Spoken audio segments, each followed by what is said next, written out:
Hello' everyone, মাইটিটেক কনচালটেঞ্চিৰ অন্য এটা ভিডিঅ'লৈ আপোনালোকক পুনৰবাৰ স্বাগতম জনাইছোঁ। আজি এই ভিডিঅ'টোত আমি আলোচনা কৰিম অসমত যদি আপুনি এটা বেচৰকাৰী সংস্থা অৰ্থাৎ NGO, ক্লাব, ছ'চাইটি, এছ'চিয়েশ্যন বা কমিটি ছ'চাইটিজ এক্টত যদি ৰেজিষ্ট্ৰেশ্যন কৰিছিল আৰু সেই ৰেজিষ্ট্ৰেশ্যনটো যদি আপুনি ৰিনিউৱেলৰ তাৰিখত ৰিনিউৱেল নকৰিলে, তেনে ক্ষেত্ৰত সেই ৰেজিষ্ট্ৰেশ্যনটো বৰ্তমান আপুনি কেনেদৰে ৰিনিউৱেল কৰিব তাৰ বিষয়ে আমি আজিৰ এই ভিডিঅ'টোত আলোচনা কৰিম।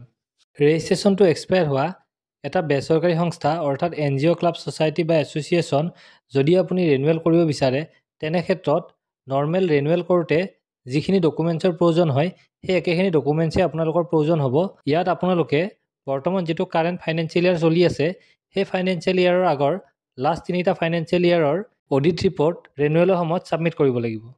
বাকী অন্য ডকুমেণ্টছখিনি আপোনালোকৰ নৰ্মেল NGO ৰিনিউৱেলত যিখিনি ডকুমেণ্টছৰ প্ৰয়োজন হয় সেই একেখিনি ডকুমেণ্টছেই আপোনালোকৰ প্ৰয়োজন হ'ব। ইয়াত আপোনালোকে সময়মতে ৰিনিউৱেল নকৰাৰ বাবে অৰ্থাৎ non compliance fees 2000 rupees extra pay' কৰিব লাগিব আৰু লগতে প্ৰতি বছৰৰ লেট ফাইন হিচাপে 2000 ৰুপিজকৈ পে' কৰিব লাগিব আৰু ৰিনিউৱেল ফিজ আপোনালোকে 2500 ৰুপিজ পে' কৰিব লাগিব। চ' ফ্ৰেণ্ডছ, পোনপ্ৰথমে আপোনালোকে প্ৰয়োজনীয় নথিপত্ৰসমূহ প্ৰিপেয়াৰ কৰি ল'ব।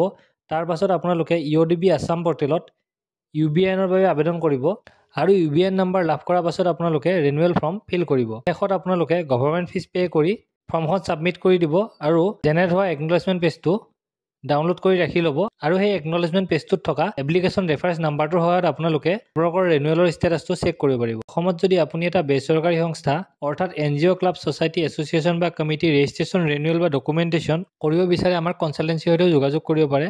আমাৰ কনচালটেঞ্চি অল অভাৰ আছামত বেচৰকাৰী সংস্থা অৰ্থাৎ NGO, ক্লাব, ছ'চাইটি, এছ'চিয়েশ্যন বা কমিটি ৰেজিষ্ট্ৰেশ্যন, ৰিনিউৱেল আৰু ডকুমেণ্টেশ্যনৰ কমপ্লিট ছাৰ্ভিচ প্ৰভাইড কৰে। অধিক তথ্যৰ বাবে স্ক্ৰীনত শ্ব' হৈ থকা যোগাযোগ নম্বৰত আজিয়ে যোগাযোগ কৰক।